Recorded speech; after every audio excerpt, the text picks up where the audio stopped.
It was my senior year, I think, and I went to see this movie Aspen Extreme, and I remember Peter Berg was in it, and in the movie I remember seeing this one scene where Peter Berg was at home at his new home in Aspen, and he was in this little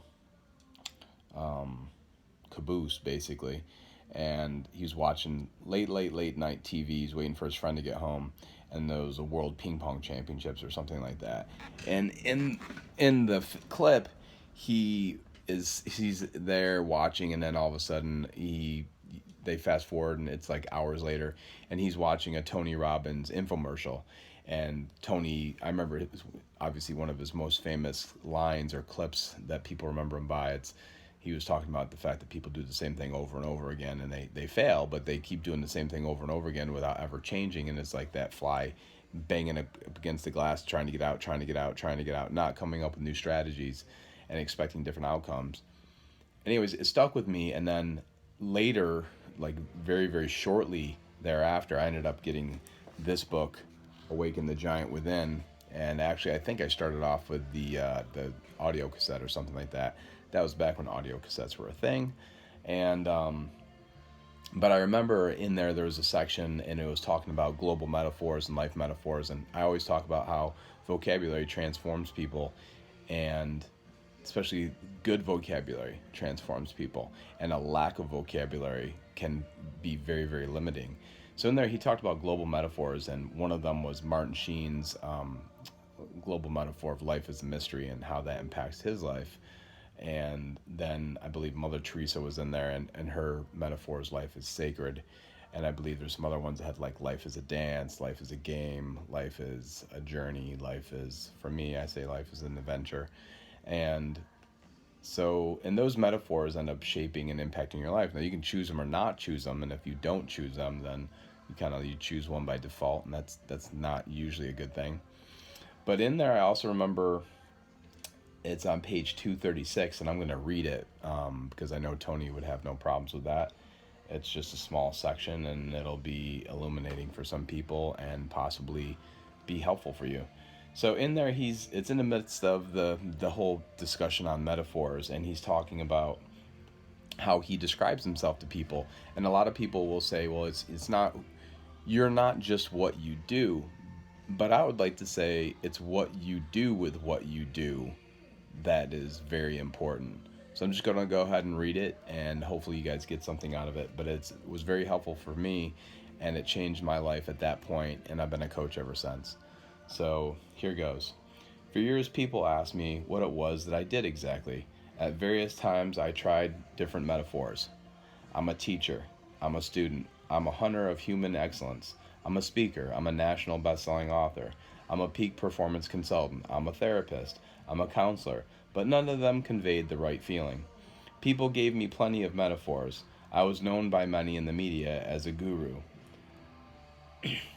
This is a metaphor I avoided because I felt that the presupposition that went with it was that people were dependent on me to create their change, which would never empower them. Since I believe that we all must be responsible for our own change, I avoided this metaphor. I feel the same way. One day, though, I finally got it. I'm a coach, I thought. What is a coach? To me, a coach is a person who is your friend, someone who really cares about you. A coach is committed to helping you to be the best that you can be. To be the best that you can be. A coach will challenge you, not let you off the hook. Coaches have knowledge and experience because they have been there before. They aren't any better than the people that they are coaching. This took away my need to be the perfect person for people that I was teaching. In fact, the people that they coach may have natural abilities superior to their own. But because coaches have concentrated their power in a particular area for years, they can teach you one or two distinctions that can immediately transform your performance in a matter of moments. Sometimes coaches can teach you new information, new strategies and skills.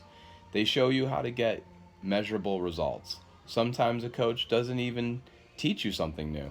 but they remind you of what you need to do at just the right moment, and they push you to do it. I thought, what I truly am is a success coach. I help people on how to achieve what they really want more quickly and more easily. And everyone needs a coach, whether it's a top level executive, a graduate student, a homemaker, a homeless person, or the President of the United States. As soon as I started using this metaphor, it immediately changed the way I felt about myself. I felt less stressed, more relaxed. I felt closer to people. I didn't have to be perfect or better. I began to have more fun, and my impact on people multiplied manyfold. And then he goes on to say that the metaphor can change your life.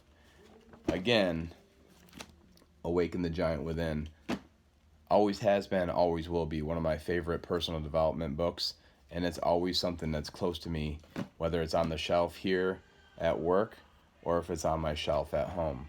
And I'm always quick to grab it and use it as a reference if I need to for whatever reason, or if I don't even need a reference, I just need a little bit of insight or direction on a particular day where I feel like not necessarily lost, but I might possibly be looking for something to kind of kickstart my day and get me shoved in one direction or another, because in any direction it will be something that will be inspiring and something that will lead to goodness. And that's really what the day is about for me, whether it's reading something new from Peter Diamandis or something from Stephen Kotler or something from one of these guys back here, Tim Ferriss or Wayne Dyer, or and that doesn't have to be a person who's still with us.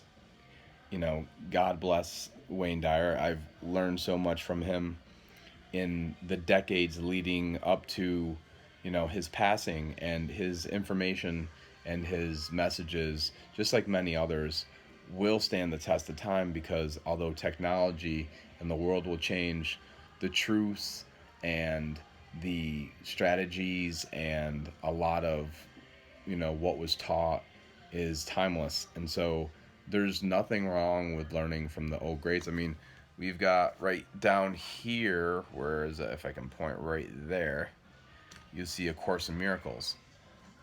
That's not from yesterday. That's from yesterday. That's from a long time ago. And there's so much in there to learn from that there's not enough time to really go through the whole thing, probably in a lifetime, and really get it. You could study that one course and never truly get all of that there is to get out of it. So I always try to go to the books, and I always try to learn from podcasts. I always try to listen to the kids. I always try to listen to adults, and I listen and then I look and I see if somebody has something great to say. That's great, but are they putting it into practice? And then you have to take a look at the person and how they treat themselves. Do they believe what they're saying? Are they practicing what they preach? What they're preaching? Are they, are they putting it into practice too? If the person doesn't look like they respect themselves, then it's somewhat difficult to believe the information that they're sharing.